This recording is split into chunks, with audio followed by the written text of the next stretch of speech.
Mr. Curtis, you're recognized. Thank you, Mr. Chairman, and our witnesses for being with us today. I'm going to share with you what I discussed with a group the other day when I was speaking about climate, and they appreciated it, and I'm not sure there's enough people here to appreciate it, but I asked them how many politicians it was going to take to solve climate change.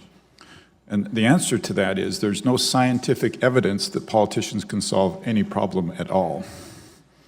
And with that in mind, I do welcome these conversations. I think they're important, so important that I've actually started a weekly, I call it hashtag Curtis Climate Chat, and would invite all of you to join in that discussion.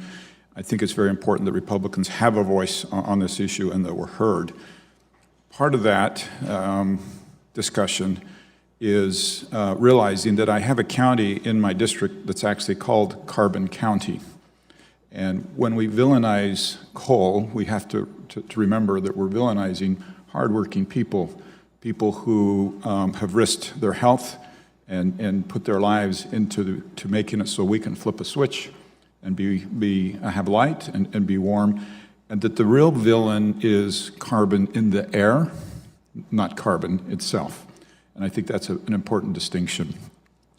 I think forest management and planting trees alone will not stop climate change, but it is certainly part of a solution. And I appreciate Mr. Westerman's bill that works towards increasing trees. We talk about investing and finding answers to carbon sequestration, and Mother Nature has done a wonderful job of providing that for us. I worry sometimes that in this dialogue, that when something is proposed, we quickly turn to what I call shaming, which is your idea just isn't good enough, it doesn't go far enough, and we have all these good ideas out there. I listened to a podcast from, it was somewhat of a liberal organization the other day, and they talked about 3 corporations' efforts, and they were substantial efforts. Microsoft is committed to go carbon neutral back to 1975, and the tone of the podcast was, well, that's too bad, they have all these resources, why aren't they doing more? And I just think that's a huge mistake that we make in this conversation.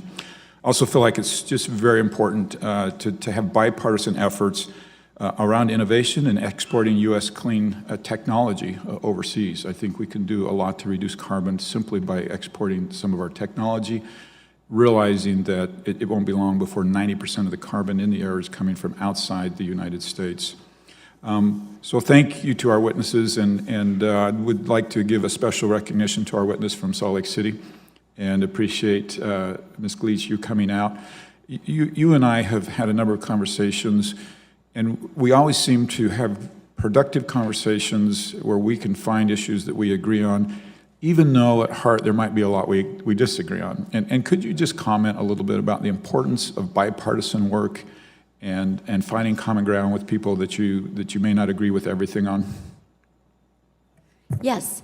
When I was getting ready to graduate from college, I did a political internship for Governor Gary Herbert at the Utah State Capitol, and I interned for Ted Wilson, who was at the time his environmental advisor.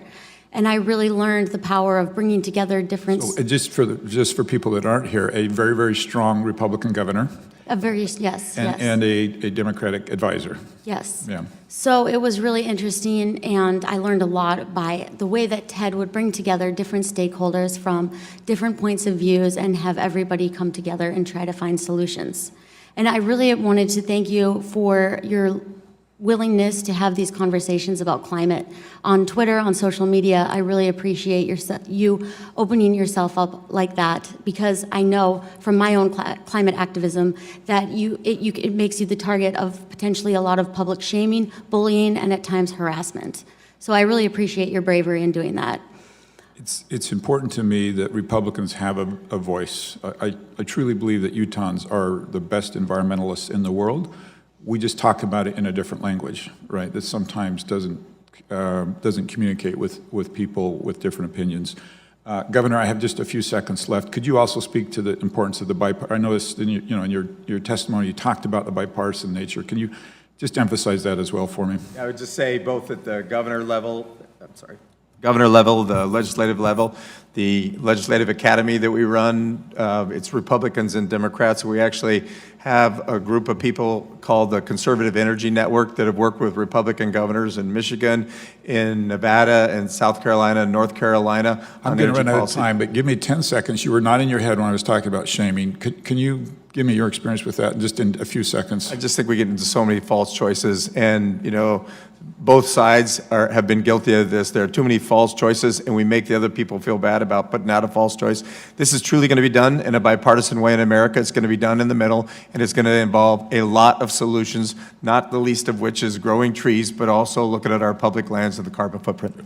I just want to echo that really quickly and just say that while it's great to have these conversations about climate, the scientific data is clear that we need urgent action now to reduce climate change emissions. You get the last word because I'm out of time. Mr. Chairman, I yield.